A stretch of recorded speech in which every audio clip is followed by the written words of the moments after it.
Welcome to Learning Freedom. I'm Rachael Plant. So, working from home and homeschooling, is it possible? It very much is possible. I'm a single parent. I work from home, I'm self-employed, and I also homeschool my 8-year-old daughter. And I know lots of other families who are in a similar position and who manage to be able to combine both. So in this video, I'm going to give you the lowdown on how I've done it, how other people have done it, what makes it possible, how you can work from home and homeschool your child or children. So if you have a partner, this makes the situation slightly easier in that either one of you goes out to work full time while the other takes responsibility for home educating the children, or you can share it between you, both work part time and also share the responsibility for home educating. Now the situation is slightly more complicated and potentially looks more impossible, more difficult if you're a single parent. But I'm here to tell you that I'm doing it. I've been doing it. I've been working for 3 years since my daughter was 5, and I've been home educating as a single parent basically since she was born. So, it can be difficult to juggle all the things that you have going on as a single parent, whether that's work, childcare responsibilities, home educating, running the home, and all the other stuff that you have to do. If you're a single parent, the struggle. And it's made even more difficult if you don't have family close by that you can call on for support with childcare. But it's not an impossible situation if you want to take your child out of school, or if you want to, when they get to school age, if you want to decide that you're going to educate them at home. It can be exhausting, I won't lie to you, but it is, being a single parent is exhausting with all the things that you have to do.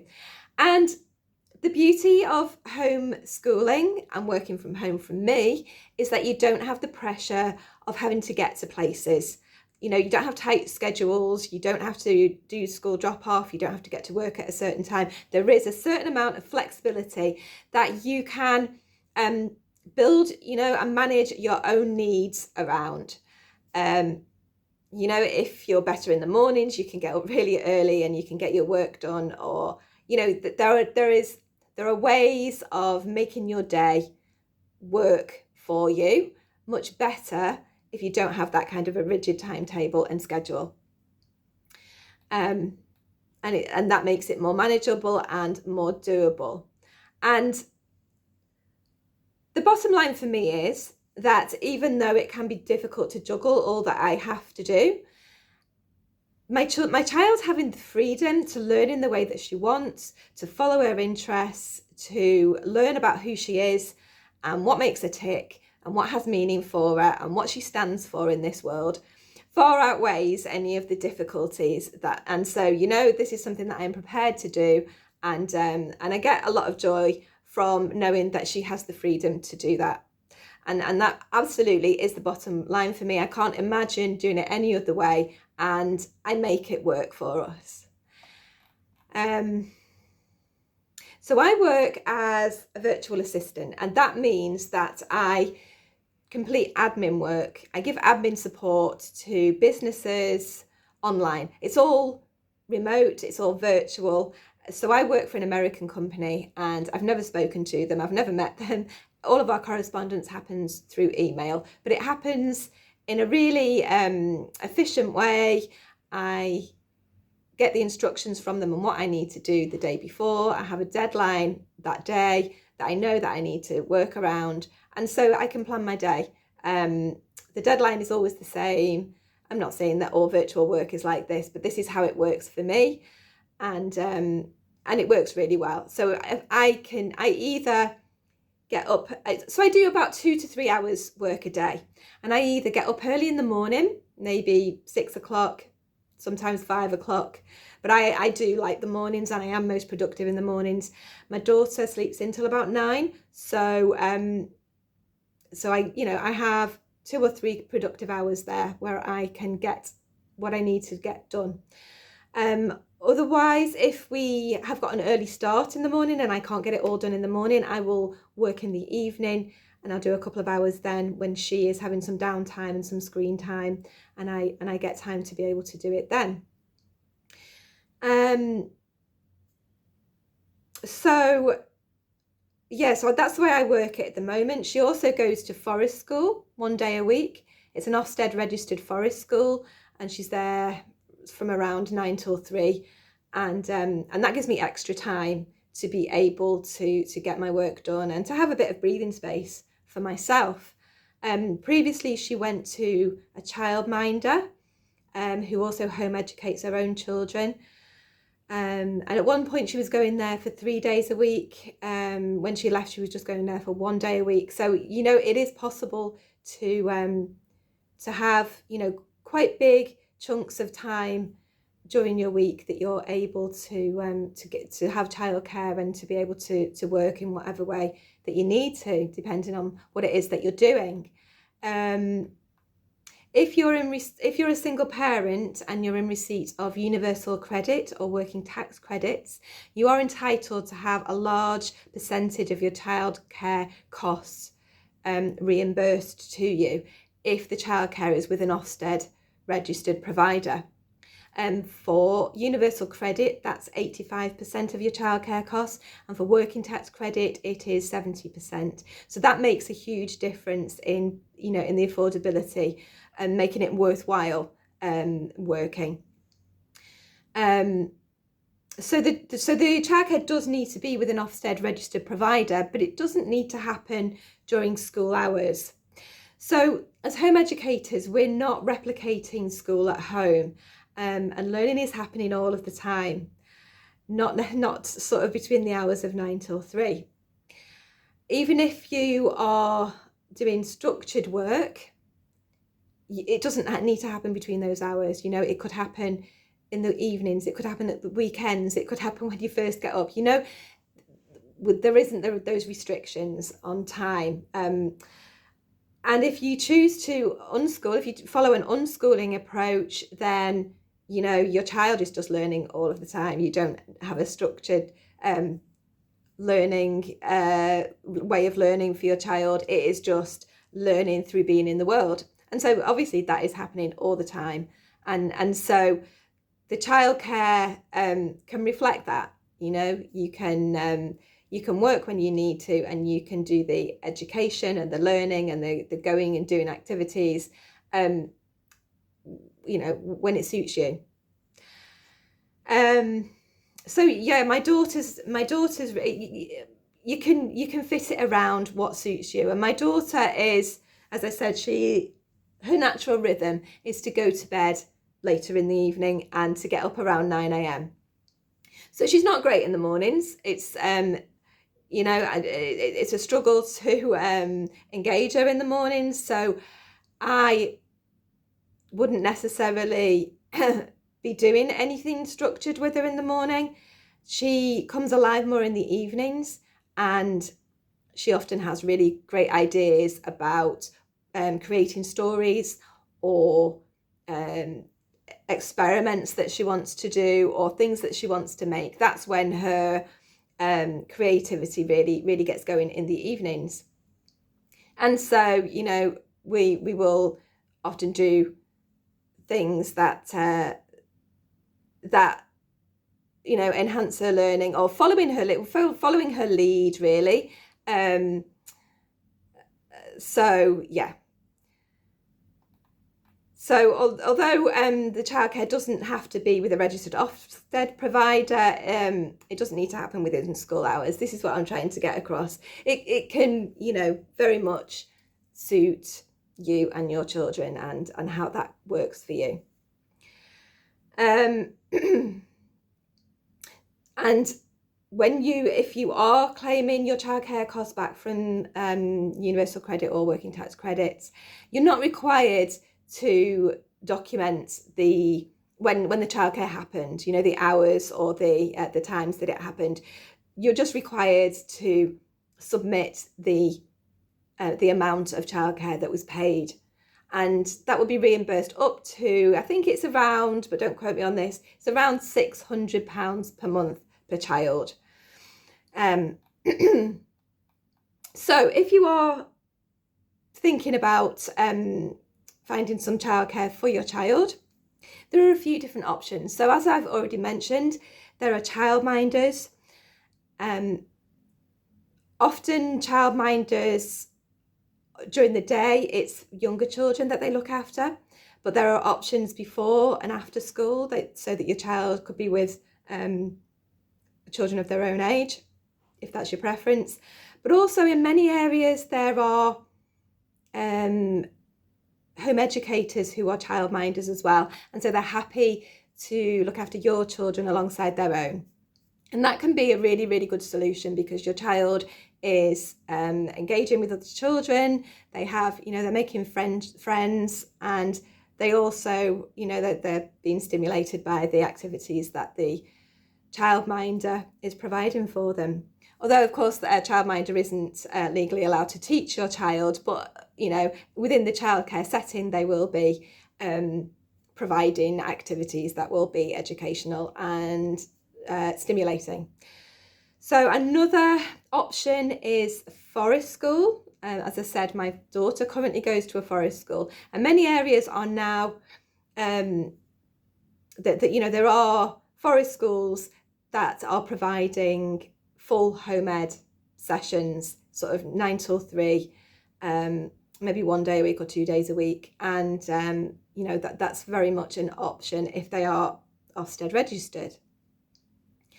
There is the option of playdate swaps with other families. If you get to know other families and your children get on, that is, you know, that is potentially something that you could do.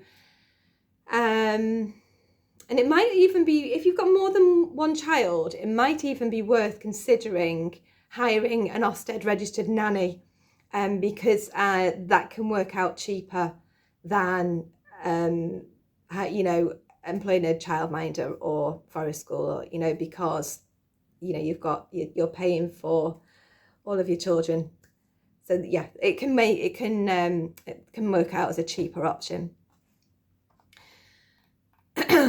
So obviously, as a homeschooler, it can be easier to be self-employed than to work for an employer, because you can have more flexibility, as I've already talked about, in your working patterns. But also in recent times, with lockdown and everything, more employers are open to the idea of home working, and are actually actively recruiting people to do certain jobs that were traditionally office-based from home. So some examples of that are like reception work or customer service work. They will set you up at home with all the equipment that you need, and you basically man the phones for them.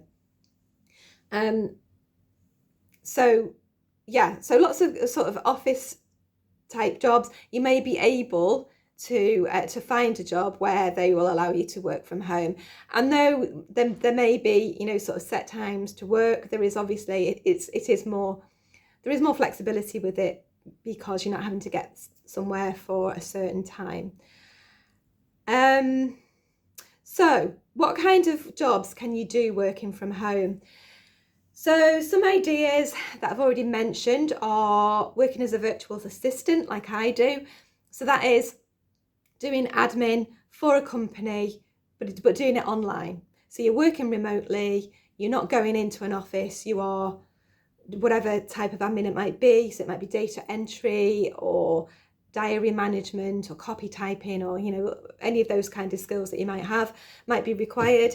And you can pick that kind of work up pretty easily on websites like People Per Hour, Upstart and Fiverr. And, you know, you can pick that kind of work up. The more you do it, the more you kind of build a profile and recommendations, the more you can demand for potential contracts the better paid it can be. You know, it can be quite sort of starter level to start with, not great money, but you can, you know, with more experience, you can start to you know, demand more money. So another option in a similar sort of vein is social media manager. So you can pick up that kind of work from the same sort of websites, from People Per Hour, Upstart, Fiverr. And as a social media manager, you're working for companies and you're posting on social media platforms and engaging with their audience. So if you're familiar with different social media platforms, if you spent a lot of time online already doing those kinds of things, then that could be a really good option for you.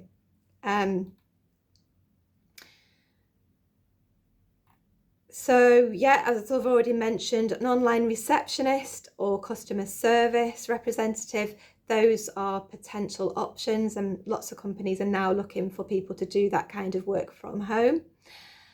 Childminding is an option. So in order to do that, you do need to do the training with your local council. I did it a few years ago. I think it was 4 hours over 6 weeks. And the cost at the time was £75. It used to be free before that. And it might be free again now. I don't know what the situation is. They might have some funding sources and they're able to do that for free again. I don't know. You'd have to look into that. But and see what the requirements are for your local authority. But yeah, that's definitely an option, and I know of quite a few home educators who have decided to do that because it does fit in very well. You know, you're already home educating your children, so if you have a few more children alongside that, it's not going to make a huge impact on your day, and it can enhance the whole situation because there's more interaction for your children. Okay, dog walker is a potential one, and it's quite nice if you're a dog lover and if your children are dog lovers, then that is something that you can do together, depending on your children's ages, I guess.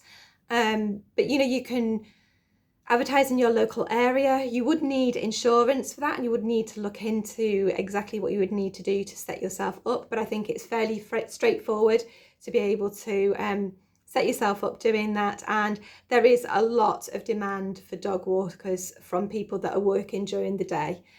There definitely is, so I'd have a look into doing that and advertising in your local area.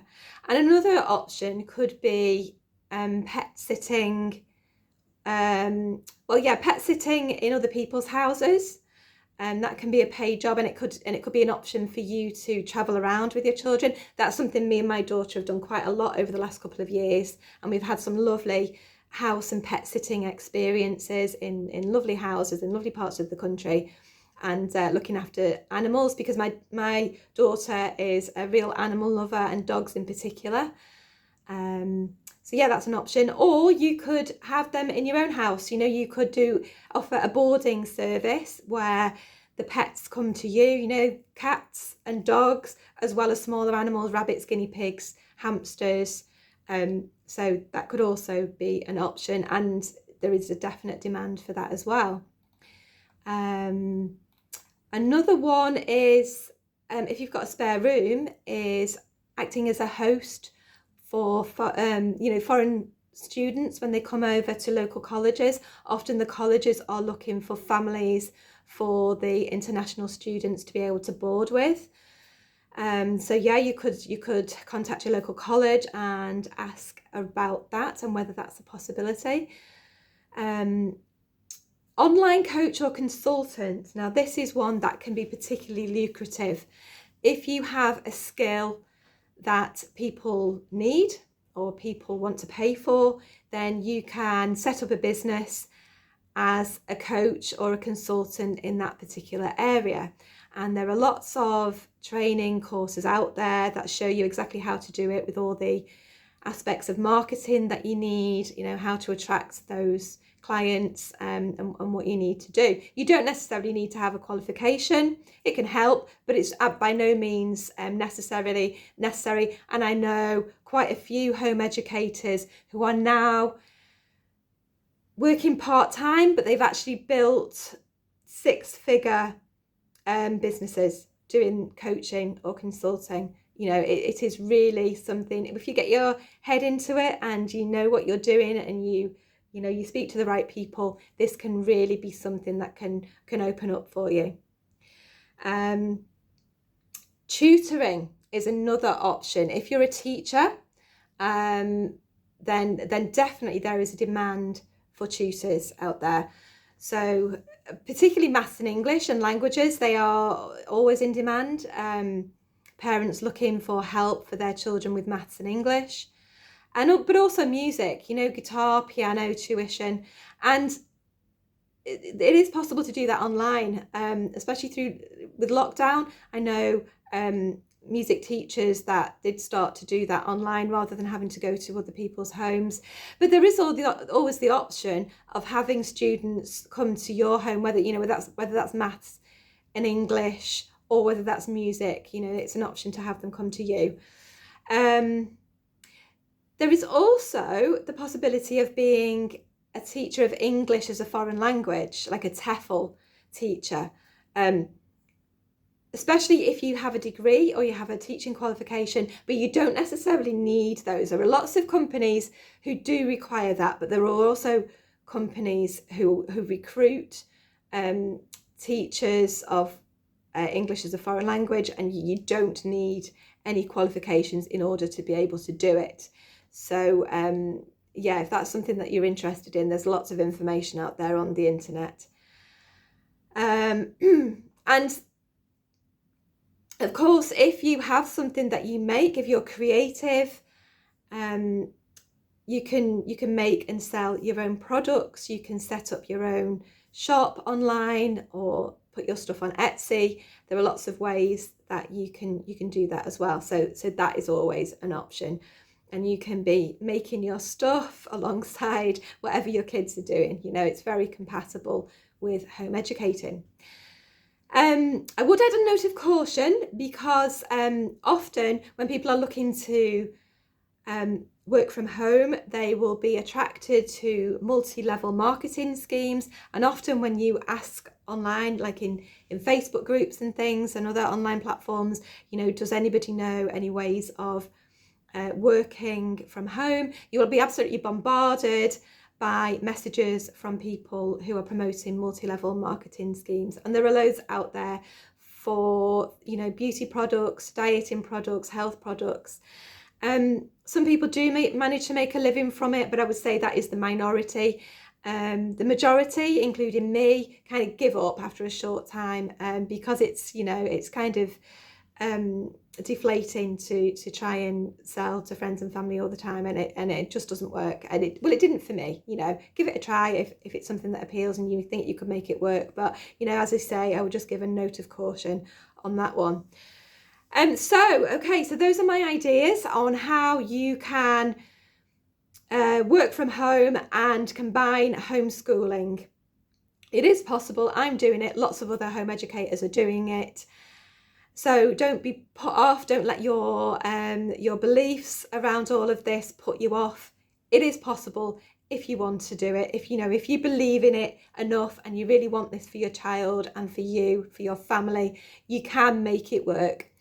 So I've written a free guide, which is for parents who are thinking of homeschooling, and it's 5 frequently asked questions answered. I've been around the home education community for 7 or 8 years now, since my child was very tiny. So I've been through the process of wondering whether homeschooling was right for us and all that that involves. And I've also spoken to lots and lots of families who are going through that process. So I've compiled a guide, which is the 5 questions that I hear being asked the most frequently. These come up again and again. And so these 5 questions are answered from my own experience and the experience of other people, and the knowledge that I've gained over the 7 or 8 years of my homeschooling journey. And so if you want to get that guide, the link is below, so you just need to click on that link.